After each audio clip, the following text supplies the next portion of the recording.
우리 하나님은 전능하신 아버지십니다. 할렐루야.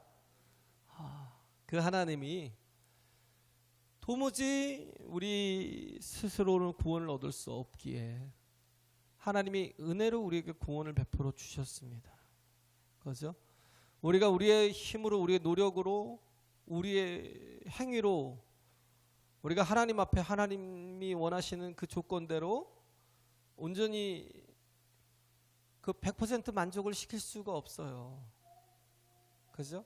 그런 존재예요. 우린 다 허물 있는 자고 죄로 말미암아 또 하나님의 진노를 받고 진노로 말미암아 심판을 받는, 그래서 영원히 죽을 수밖에 없는 그런 존재였는데 하나님께서 우리를 사랑하셔서 우리를 살리시려고 우리를 그리스도 예수를 통하여서 길을 열어주시고 그 길을 통하여 나올 수 있도록 우리를 불러주신 겁니다. 할렐루야. 그래요. 그래서 아브라함이 하나님께로부터 그 임한 은총을 믿음으로 하나님과의 관계가 회복되었던 그런 때가 율법의 때도 아니고 할례의 때도 아닌 그냥 이방인의 때였어요. 어떻게 보면 그가 그 후손의 유대인 유다잖아요. 그의 아브라함이 이삭을 낳고 이삭이 야곱을 낳고 야곱이 유다를 낳은 거예요. 훨씬 후대이기 때문에 그래서 혈통으로 그가 구원을 받은 게 아니거든요. 그래서 요한이 그러잖아요. 이는 혈통으로나 육정으로는 나지 아니하고 영접하는 자 곧 그 이름을 믿는 자들에게는 하나님의 자녀가 된대요. 근데 혈통으로나 육신으로나 그런 것으로 나는 게 아니라는 거예요. 오직 믿음으로 나는 겁니다. 할렐루야. 그 이름을 믿는 자들, 영접하는 자들. 아브라함이 할례를 받은 자이기 때문에 구원을 얻은 게 아니에요. 아브라함에게는 율법이 없었어요. 또 근데 왜 이런 고민이 로마에서 이렇게 시작되었냐면 복음이 들어가는 곳에 유대인들이 이렇게 이방인들이 예수를 믿기 시작하니까 너희도 유대인의 무리 속에 회중에 들어와야 되지 않냐. 그러면 첫째는 할례를 받아라. 구원을 얻으려면 너희가 할례도 받아야 되고 또 뭐예요? 율법을 지켜라. 복음으로 구원을 얻는데 그것만으로 다 되겠느냐. 율법을 지켜서 흠이 없게 해야지 너희가 하나님의 은총을 입을 수 있고 너희가 하나님의 구원을 받고 영생에 들어갈 수 있지 않겠느냐. 이게 초대교회 당시에 그리스도인들 자체도 굉장히 혼돈이 있었던 거예요. 예수님이 유대인의 예수님인 것처럼 착각을 하고, 그러나 구약시대 때도 하나님을 사랑하고 유대인들의 무리에 들어가려고 했던 무리들이 있었어요. 그럴 때 그들을 받아줄 때 할례를 행하고 율법을 지키게 하고, 뭐 똑같이 제사를 드리는 그런 존재로 이렇게 또 삼았을 때가 있잖아요. 그러니까 동일한 방법으로 그렇게 해야 구원을 얻고 영생에 들어간다고. 그리고 가장 중요한 게 뭐냐면 오늘 여기 주제가 상속자가 되는 거잖아요. 후사가 되는 거. 후사가 될 수 있는 거. 후사가 되기 위해서는 이런 모든 일들을 해야 돼 라고 정의를 내리니까 바울이 얘기하는 거예요. 아니라는 거예요. 그 사도행전 15장에 보면 그 예루살렘 공회의 회의가 있잖아요. 예루살렘에 있는 사도들과 또 그 외에 이렇게 또 전도하는 이들이 회의가 또 열렸었는데, 왜 그런 회의가 열렸냐면 이방인들도 예수를 믿는다는 것 때문에, 이방인들에게도 복음을 전한다라는 그런 것 때문에 이걸 어떻게 처리를 할지 회의가 열린 거예요. 그래서 베드로가 먼저 변론을 하고, 그죠? 자신을 통해서 누가 변화받았어요? 고넬료가. 그가 어떤 사람이에요? 무할례자가. 그잖아요? 그가 율법 아래 있어요? 아니, 그렇지 않아요. 그런데도 불구하고 하나님을 사모하고 또 복음을 받아들이고 영접하고, 그래서 그들에게 말씀을 전하고 그들에게 안수하는데 놀라운 일이 있는 거예요. 그들에게 성령이 임하시더라는 거예요. 하나님이 할례자가 아니어도 율법 가운데 있지 않아도 복음을 받아들이고 예수 그리스도를 영접하면 하나님이 능히 구원하시더라. 그리고 또 바울과 바나바가 전도자로 세움을 입었잖아요. 전도자로 세움을 입었을 때 그를 통해서 많은 이방인들을 주께 돌아오게 하는 놀라운 역사가 생기잖아요. 그때 이제 그 회의에 참석했던 게 바울과 바나바였다는 거죠. 그래서 그때부터 이제 이방인들에게 복음을 증거하기 시작하는. 그래서 할례라는 것에 너희가 구속을 시켜서는 안 된다. 너희가 율법이라는 것 자체로 그들을 얽매서는 안 된다라는 그런 회의가 있었어요. 그래서 예수님께서 율법이 있기 한 500년 전에, 예수님이 아니라 아브라함이 율법이 있기 한 500년 전에 있었잖아요. 500년 전의 사람이잖아요. 그 후에 모세를 통해서 하나님께서 율법을 주셨고, 그죠? 그럼 훨씬 더 이전의 사람이에요. 율법이 있기 때문에 그걸 율법 아래 있고 또 그 율법을 믿고 또 율법을 따르고 순종하기 때문에 그가 의롭다함을 받고 구원을 얻은 게 아니라고요. 그가 믿음의 조상이 된 게 아니에요. 할례도 그래요. 할례도 아브라함이 이스마엘을 얻을 때가 86세인데 이스마엘을 얻기 전에 하나님이 복을 주시잖아요. 아브라함에게 복을 주시는데 그 복에 관한 기록들이 결국은 뭐예요? 우리가 후사가 되고 상속자가 되는 그런 복이거든요. 아브라함에게 말씀하신 복이 왜 중요하냐면 그것이 후사가 상속자가 얻을 복이기 때문에. 근데 그 복이 12장, 창세기 12장, 13장, 15장, 17장 계속해서 복에 대해서 계속 얘기를 하는 거예요. 어떤 복에 대해서요? 자손의 복에 대해서, 또 하나는 뭐예요? 땅의 복에 대해서. 두 가지의 복에 대해서 얘기를 하는 거예요. 그런데 아브라함에게는 자식이 없었어요. 자식이 없는 자에게 자식을 주겠다고 하는데 자손이 이와 같이 창대하리라고 하니까 아브라함이 이를 믿음에, 하나님이 이를 의로 여기셨다라는 거예요. 뭘 믿은 거예요? 하나님의 전능하심을. 할렐루야. 하나님이 은혜 주시고 하나님이 일하실 것을 믿은 거예요. 이를 의로 여겼다라는 거예요. 99세 때도 그러고 나서 또 물론 믿음이 온전치 못하니까 86세 때 이스마엘을 또 낳았잖아요. 그게 또 어떻게 해요? 그 팔레스타인 지역의 분쟁이 굉장히 지금도 끊이지 않게 됐잖아요. 그죠? 지금도 분쟁거리가 되는 건데 그때부터도 이스마엘을 통해서 굉장히 많은 분쟁이 있었어요. 왜? 아브라함이 잘못 순종함을 통해서. 믿음이 그렇게 온전하지 못했죠. 그런데 나중에 99세 때 하나님께서 사자를 통해서 말씀하실 때 아브라함이 그를 믿었다는 거예요. 사라는 막사에서 웃었지만, 근데 또 히브리서 11장에 보면 뭐라고 그래요? 그가 믿었다는 거예요. 사라도.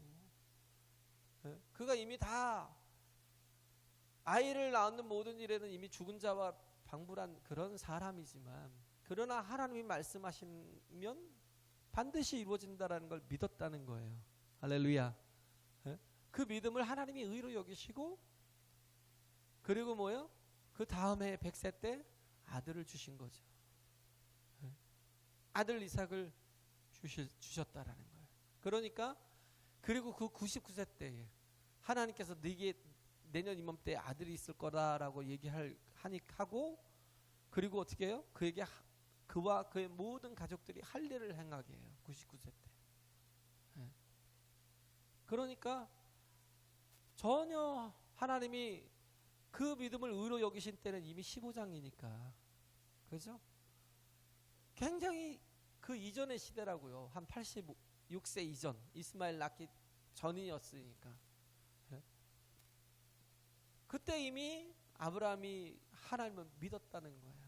하나님이 일하시고 하나님이 역사하시고 하나님이 행하실 일을 믿었다라는 거. 하나님이 이를 의로 여기셨다라는 거. 어떤 의로요? 구원을 받을 만한 의로. 할렐루야. 네? 그래서 구약의 이렇게 믿음의 사람들 보면 그들은 예수 그리스도에 대해서 온전히 아는 사람이 아니에요. 그러나 하나님께서 뭘 믿은 거예요? 일하실 것을. 어떻게? 하나님께서 그들을 통해서 반드시 구원을 이루실 것이다라는 걸.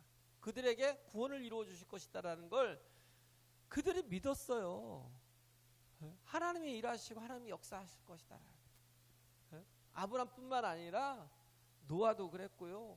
아브람뿐만 아니라 아벨도 그랬고요. 하나님이 그 죄 가운데서 반드시 그 죄의 문제를 해결하시고 구원하셔서 우리에게 영생을 주시고 하나님과의 모든 관계를 회복시켜 줄 것을 믿었다는 거예요. 네? 하나님이 이걸 뭘로 받으셨어요? 신용으로. 네? 구약 예수 그리스도의 이전 before Christ BC의 시대에서는 하나님이 이걸 신용으로 받으신 거예요. 그리고 이제 AD의 시대, 지금 우리가 예수 그리스도 이후의 시대에는 우리가 뭘로 받아요? 현찰로 받는 거예요. 네? 그래서 인쳐 주시는 거죠. 네? 인쳐 주시는 거예요. 인쳐 준다라는 것 자체가, 인침이 있다라는 건 네? 하나님께서 확증하시는 거잖아요. 왕의 봉인이 있는 문서가 이렇게 확실하게 증거되고 그것이 왕의 그런 효력이 있는 것처럼 네? 우리 인생이 하나님으로 인하여서 그렇게 인치심을 받는 네? 우리가 죄인이지만 네? 그러나 이제는 뭐예요? 2000년 전에 오신 예수 그리스도, 그분이 내 모든 죄와 내 모든 허물과 내 앞으로의 죄까지도 다, 내 과거와 내 현재와 내 미래의 죄까지도 다 예수님께서 짊어지시고 십자가에 죽으셨다라는 걸 믿는 믿음. 그 믿음을 하나님은 의로 여기시고 우리에게 성령으로 인쳐주시는 거예요. 할렐루야. 우리가 성령의 사람이 되었다는, 영적인 사람이 되었다라는 건 내가 하나님의 이제는 구원을 받은 존재라는 거. 그래서 우리는 신용으로, 과거에는 신용이었겠지만 왜? 뭐 그때는 뭐 어음이잖아요. 어떻게 보면 돈이 지불된 게 아니니까 어느 때 되면 돈이 지불될 것이다. 근데 이미 뭐예요? 우리는 다 지불된 거예요. 그 값을 다 치러 주신 거예요. 그런 하나님의 자녀가 되었다라는 거. 그리고 또 구원받은 자가 되었고 하나님의 자녀가 되었는데 그 자녀라는 것 자체가 뭐예요? 상속자라는 거죠. 후사라는 거, 상속자라는 거. 그래서 로마서 8장이죠. 로마서 8장 17절에 보면 자녀이면 또한 후사고 하나님의 후사요. 자녀이면 if we are children, 우리가 자녀이면 then, 그러면서 we are heir of God, we are heir of God. 우리가 하나님의 후사라는 거예요. 우리가 자녀이면 하나님의 후사라는 거예요. 이거는 불변한 거죠. 그런데 이런 후사가 될 수 있는 그런 계기가 어디서부터 오냐면 우리가 하나님을 믿는 거예요. 하나님의 일하심을, 하나님의 역사하심을. 할렐루야. 하나님이 내게 은혜 베풀어 주실 것을 믿는 거, 그게 뭐야? 스프라기스예요. 스프라기스. 그래서 아브라함이 이를 믿었다라는 것 자체가 스프라기스라고요. 이 믿음이 있을 때 하나님께서 그 믿음을 보시고 그 믿음을 의로 여겨 주시고, 그죠? 그리고 뭐예요? 그에게 후사가 되게 하시는. 예? 그걸 뭐라 그래요? 에판겔리아라고 합니다. 에판겔리아. 즉 약속은 두 가지가 있어요. 스프라기스와 에판겔리아가 있는데, 스프라기스는 조건적인 거죠. 어떻게 보면 네가 네 고향 친척 아비 집을 떠나서 내가 지시하는 땅으로 가면 내가 너로 큰 민족을 이루게 하겠고, 그리고 내게 보여주시는 땅을 다 너에게 주겠다. 자손과 땅에 대한 약속을 하시잖아요. 그 아브라함이 그걸 믿고 순종하면서 따라가잖아요. 순종하며 가니까 하나님께서 그 순종하는 믿음을 의로 여기시고, 그죠? 하나님을 끝까지 믿으니까 순종하며 가지요. 순종하는 믿음을 의로 여기시고 어떻게 하셨어요? 그를 에판겔리아 하셨어요. 그에게 이제는 어떤 약속이에요? 일방적인 상속의 약속. 자녀 삼아 주신 것. 그래서 영접하는 자 곧 그 이름을 믿는 자들에게는 하나님의 자녀가 되는 권세를 주셨으니 자녀가 되는 거예요. 상속자가 되는 거예요. 그냥 뭐 이렇게 하면 내가 땅을 줄게, 그냥 자손 좀 많게 해줄게, 없는 아들 줄게, 그걸로 끝난 게 아니라 뭐예요? 너는 내 아들이래요. 할렐루야. 내가 오늘날 너를 낳았다는 거예요. 십자가의 고통, 해산의 그 고통으로 내가 너를 낳았으니 너는 내 아들이라는 거예요. 왜 아들이라고 그래? 딸도 있는데. 그 말이 무슨 말이에요? 차별하는 거예요? 아니요.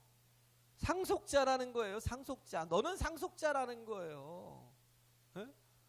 뭐 당시에도 보면 할례 안 받은 사람 많잖아요. 할례 뭐 여성들이 할례를 어떻게 받아요? 그러면 그들은 상속 못 받아요? 에? 하나님에게는 차별이 없어요. 할렐루야. 에? 할례로 되는 것도 아니고 율법으로 되는 것도 아니고, 우리가 율법은 뭐예요? 내게 근심만 더하게 하는. 왜? 내 죄가 보이니까, 내 허물이 보이니까. 내가 보이잖아요. 전에는 율법이 없을 때는 내가 안 보였어요. 내 죄가 안 보였어요. 내 허물이 안 보였어요. 그런데 율법을 하나님이 왜 주셨어요? 나를 보라고. 에? 나를 보라고. 내 죄를 깨닫게 하시니까. 그러니까 보고 어떻게 해요? 이 모든 죄의 문제를 해결하실 분이 누구예요? 우리 주 예수 그리스도. 할렐루야. 하나님이 은혜로 준비하신 예수 그리스도, 그분이 없으면 우리는 이 죄로 인해서 알아도 멸망하지만, 그잖아요. 우리가 율법을 어떻게 지켜요? 에? 하나님은 우리의 속마음까지 다 살피시는데 우리가 어떻게 율법을 지켜요? 근데 하나님이 우리에게 예수 그리스도를 주셔서 우리를 구속하시고 그의 정말 사랑의 나라로 옮기셨다고 하잖아요. 자녀 되게 하시는 아브라함에게 이렇게 할 때에 스프라기스 그가 정말 그 조건을 따라서 하나님 앞에 순종할 때, 믿음으로 순종할 때 하나님은 그 믿음을 의로 여기신 거예요. 그리고 뭐야? 에판겔리아 한 거예요. 상속의, 일방적인 상속의 약속을. 왜? 자녀니까. 자녀는 뭔가 조건을 다 막 이루어야만 상속을 받는 게 아니에요. 그렇잖아요. 내가 자녀면 상속을 받는 대상이 되죠. 내가 노력해서 내가 뭐 학교에서 1등을 가야, 그래서 뭐 서울대를 가고 내가 좋은 그런 좋은 사람이 되고 흠이 없고 이런 사람이 돼야 상속자가 되는 것이 아니라는 거예요. 하나님의 나라를 상속할 우리는 그런 조건으로 가는 게 아니라, 그죠? 우리가 하나님이 요구하시는 조건은 한 가지예요. 믿으라는 거예요. 할렐루야. 믿으라는 거예요. 내가 너를 구원할 것을 믿으라는 거예요. 내가 너에게 은혜 줄 것을 믿으라는 거예요. 뭘 자꾸 내 노력으로 하려니까 안 되죠. 자꾸 내 방법대로 살려고 하니까 안 되잖아요. 하나님의 구원이심을 이 땅에서도 믿으세요. 할렐루야. 하나님의 나라뿐만 아니라 이 땅에서도 내 이 모든 어려운 형편을, 이 모든 부족함을 하나님이 다 채워주시고 하나님이 나를 성령으로 이끌어서 온전케 하시고 이 땅에서부터 하나님이 복을 주실 것을 믿으라고요. 하나님이 나를 통하여서 가장 영광스럽게 가치 있게 만드실 것을 믿으라고요. 그 미켈란젤로, 미켈란젤로가 이렇게 만든 게 다윗상이잖아요. 데이비드 다윗상인데, 저도 이렇게 그 조각품을 학교에서 미술 교과서로만 봤지 직접 보지 못했어요. 근데 어느 날 그의 스승 지오반니가 큰 돌 하나를 가져왔어요. 돌 하나를 딱 갖다 놓고, 야, 깎아봐. 네가 원하는 대로 만들어봐. 놓고 갔어요. 근데 미켈란젤로가 가만히 그 돌을 보는데, 투박한 돌이잖아요. 그냥 투박한 돌인데 이 돌을 가지고 막 깎아서 뭘 만든 거예요? 다윗상을 만든 거예요. 다윗. 정말 예쁘잖아요. 다윗은 하나님 앞에 정말 아름다운 자잖아요. 용모도 아름답고 그 성품도 아름답고, 그가 막 시를, 찬송을, 또 기도를, 그러면서 그 믿음도 아름답고, 그 아름다움을 다 표현해낸 거예요. 동서남북을 사방이 다 다르대요. 생동감이 있고 살아있는 것처럼 느껴진다는 거예요. 저는 실제로 안 보고 그림으로만 봐서 잘 모르겠어요. 근데 정말 살아있는 것처럼 느껴진대요. 마치 대화할 수 있는 것처럼. 그래서 너무 신기해서 다들 물어본 거예요. 아니 어떻게 돌을 가지고 이렇게 이런 아름다운 다윗상을 만들었냐. 그러니까 그 미켈란젤로가 했던 유명한 말이 그거잖아요. 이미 다윗에 대한 상이 내 안에 이미 있었다는 거예요. 다윗에 대한 상이 내 안에 있어가지고 내가 그 다윗이 아닌 것들을 다 쪼아냈더니 결국 누가 나왔어요? 다윗이 나오더라는 거예요. 자기 안에 상이 다 있었다는 거예요. 제가 얘기했지만 우리가 다이아몬드, 금, 뭐 은, 뭐 플래티늄인가요? 뭐 그런 것까지 있더라고요. 뭐 별의별 보석이 많잖아요. 그죠?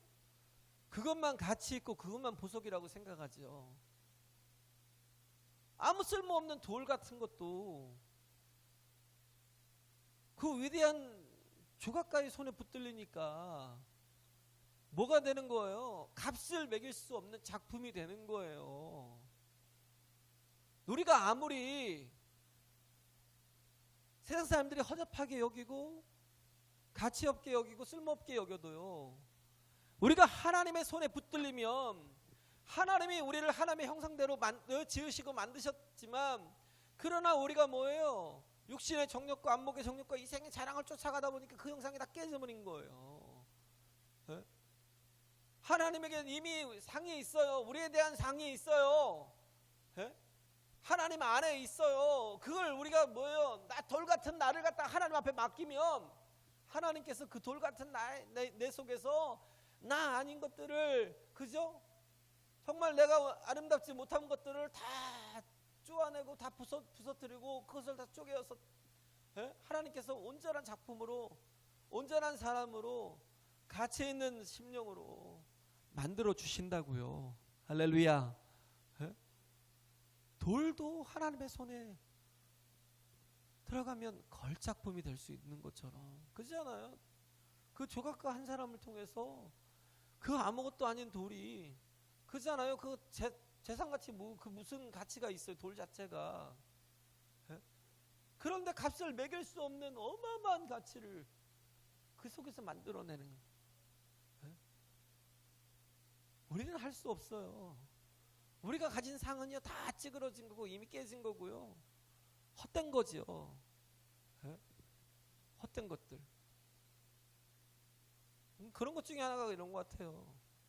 명품백 이렇게 옆에 차고, 뭐 긴칼 옆에 차고 아니라 명품백 옆에 차고, 뭐 선글라스 하나 끼고 다니는 아줌마들 보면 모두가 부러워할 것 같고 모두가 이뻐할 것 같고, 야 그러고 그럴 것 같죠. 자기만의 리그예요. 사람들이 싫어해요. 그렇게 별로 안 좋아해요. 특히 뭐 그런 여성을 남성이 보면 혐오해요. 자신은 뭐예요? 착각해요. 아, 내가 적어도 300만 원짜리 400만 원짜리 명품백을 들고 있고, 내가 그래도 이름 있는 선글라스를 끼고 다니는데 내가 얼마나 빛나 보일까? 미친 거죠.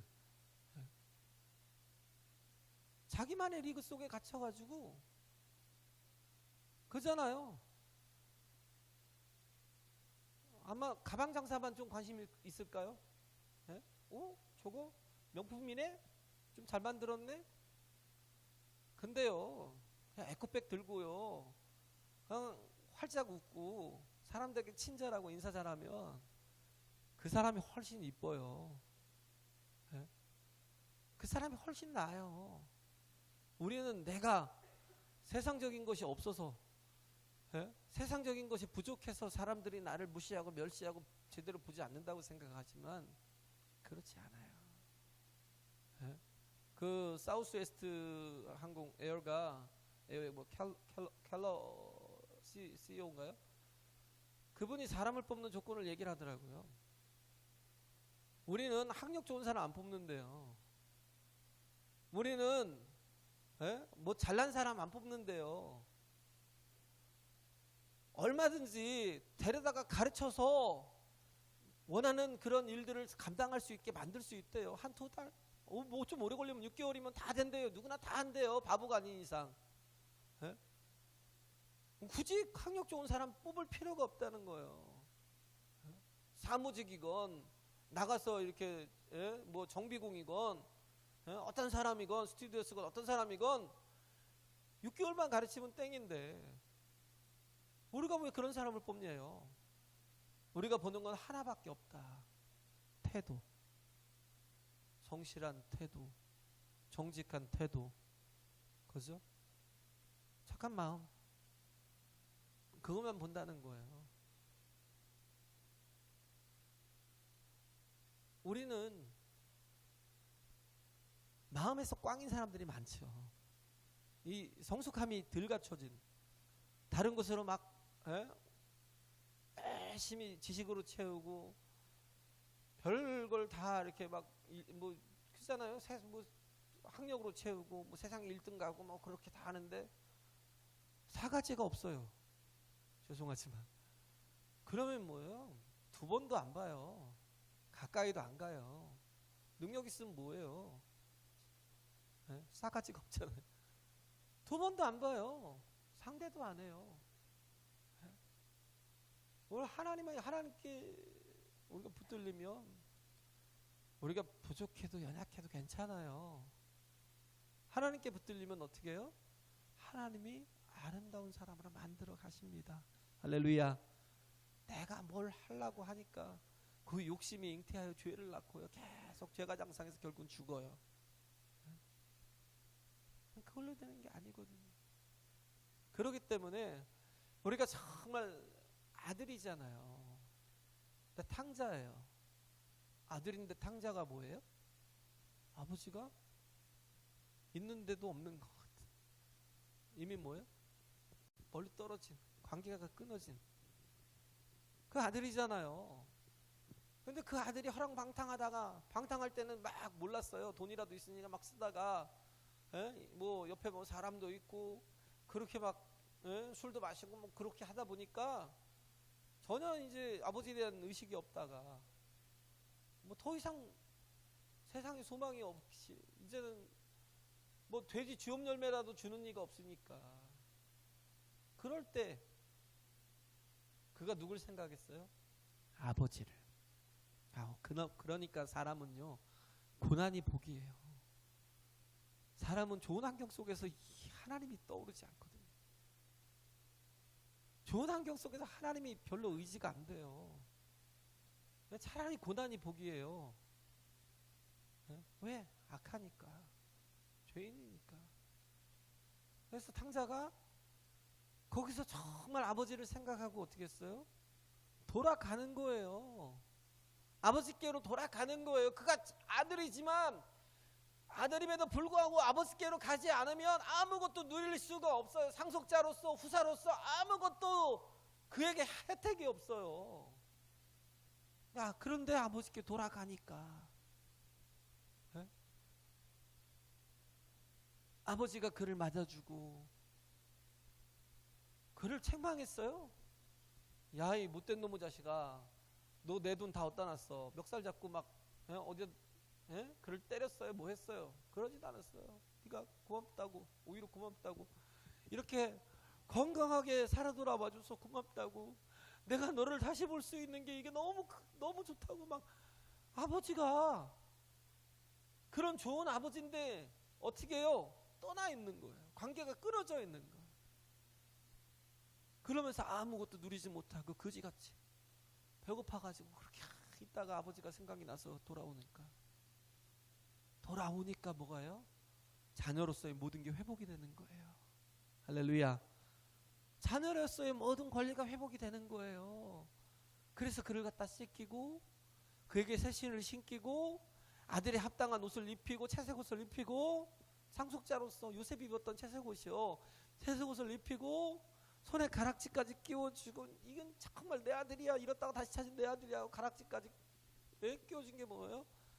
진짜 가치 있는 내 아들이라는 거예요. 그러면서 그를 위해서 마을 사람들을 다 불러다가 모아놓고 그 아들로 인하여 잔치를 벌려주는 거예요. 돌아오니까. 관계가 끊어져 있으면 자녀인데도 불구하고 누리지 못해요. 뭐 마보심리, 우보백리라고 그러잖아요. 말은 빨라요. 열심히 달리는데 심리 가다가 헥헥거리고 서버려요. 더 이상 안 가요. 근데 손은요 더럽게 느려요. 천천히 가는데, 근데 뭐예요? 계속 가요. 지치지 않으니까. 백리까지. 네? 백리를 간다는 거예요. 우리 인생이 무엇이 더 중요해요? 속도가? 네? 빨리 승진하고, 네? 뭐 빨리 성공하고, 네? 빨리 뭐 이렇게 원하는 걸 이루고, 그러면 복인 거예요? 스피드가 복이 아니에요. 특히 한국 사람들 빨리빨리. 네? 그래서 저도 이렇게 뉴욕에 있을 때 그 남미 애들 이렇게 저기 하면 우리 또 딴 사람이 이렇게 야 빨리빨리 안 해, 그러면 지나가면서 해요. 뭐라고 한마디 해요. 에이 빨리빨리. 우리 한국 사람 특징이 빨리빨리잖아요. 근데 스피드보다 속도보다 더 중요한 게 뭐냐면 방향이에요. 돌아가는 거. 할렐루야. 하나님께 돌아가는 거. 우리 방향이 잘못되면요, 초기값은 다 비슷해요. 믿음이 있는 사람과 불순종하는 사람과 순종하는 신앙의 사람과 초기값은 다 똑같아요. 변함이 없는 것 같아요. 그잖아요. 결과에서 달라지는 거예요. 중간에서도 안 바뀌잖아요. 여호수아가 순종해서 가잖아요. 여리고를 하루에 한 바퀴씩 돌고, 그래서 엿새 동안 계속 돌으라는 거예요. 그리고 1회째 되는 날 7바퀴를 돌라는 거예요. 7바퀴씩 돌라고 할 때 어떻게 했겠어요? 뛰어다녔겠죠. 막 예수 이름 부르는 자는, 그러면서 뛰어다녔겠죠. 근데 하루 지나도, 이틀 지나도, 사흘 지나도 아무 변화가 없어요. 우리 예수 믿는 게 그래요. 하루 지나고 이틀 지나고 사흘 지나면, 하루 지나면 조금 위에 성곽에 좀 이렇게 금이 가고, 이틀 지나면 뭐 성곽 윗부분이 좀 무너지고, 여리고의 성이 좀 무너지고, 좀 사흘 지나면 막 지진이 나고 막 흔들리는 것 같아서 또 더 공포감을 주고, 사흘 지나면 막 이러면서 일주일째 됐더니 완전히 와그르르 무너졌더라, 이러면 좋죠. 나만도 그러잖아요. 요단강가에 가서 7번 요단강에 들어가서 7번 씻으라고 그러니까 엘리사의 말에 처음에는 거역했다가 들어가서 순종하잖아요. 근데 처음에 들어가서 첫 번째 들어갔을 때 갑자기 막 피부가 막 벗겨지고, 두 번째 들어갔더니 막 물집이 펑펑 터지고, 뭐 세 번째 들어갔더니 막 고름이 팍팍 터지고, 세 번째 들어갔더니 조금 이렇게 가라앉는 것 같고, 네 번째 됐더니 뭐 좀 이렇게 막 뽀송뽀송해지고, 그러면서 7번째까지 오면 이거 한 번 할 때마다 보람이 있죠. 근데 7번째까지 순종할 때까지 아무 변화가 없는데, 그런데도 불구하고 끝까지 믿고 순종하니까 어떻게 해요? 그 속에서 변화가 있는 거예요. 할렐루야. 하나님을 믿으니까, 끝까지 믿으니까, 아브라함에게 이삭을, 내 독자 이삭을 모리아산에 가서 번제로 드리라 할 때도 도무지 인간의 상식으로는, 인간의 이성으로 이해가 가지 않지만 그럼에도 불구하고 아브라함이 믿었다는 거예요. 아브라함이 믿은 바 하나님은 어떤 하나님이요? 17절에 보면 내가 너를 많은 민족의 조상으로 세웠다 하신 것 같으니, 그의 믿은 바 하나님은 죽은 자를 살리시며 없는 것을 있는 것 같이 부르시는 이시니라. 할렐루야. 죽은 자를 살리고 없는 것을 있는 것 같이 부르시는 하나님을 믿었기 때문에 끝까지 순종하며 가는 거. 예? 초기값은 다 똑같다니까요. 결과가 달라요. 순종하는 사람과 불순종하는 사람, 믿음 있는 사람과 불신앙을 가진 사람의 초기값이 다 똑같지만 그러나 결과는 어마어마하게 다르다는 거예요. 그 끝에서 뭐예요? 하나님의 영광을 보아요. 우리가 가는 이 끝에서 정말 우리가 주님을 만날 수 있어요. 할렐루야. 예? 그잖아요. 순종함을 통해서 하나님의 영광을 볼 수 있는 아브라함의 믿음이 죽은 자를 살리고 없는 것을 있는 것 같이 부르시는 이시기 때문에 그 독자 이삭을 모리아산에서 번제로 드릴 때에 하나님이 그를 구원해내시고 살려내심을 보잖아요. 그게 뭐예요? 그 전조가 예수 그리스도로 나타나잖아요. 예수 그리스도의 십자가로. 그래서 우리는 뭐예요? 가고 바라보고 가는 거예요. 신앙은. 할렐루야. 하나님을 바로 바라봐야 목표가 흐리지 않아요. 똑바로 갈 수 있어요. 어디 새지 않아요. 근데 눈이 다른 데로 가면 저기서 여기 자 콜라 하나에 1,000원, 두 개에 1,500원 막 그러면서 저거 10,000원짜리인데, 우리 동네 10,000원짜리인데 여기 오니까 1,000원에 파네. 거기로 눈을 돌아가면 그때 뭐예요?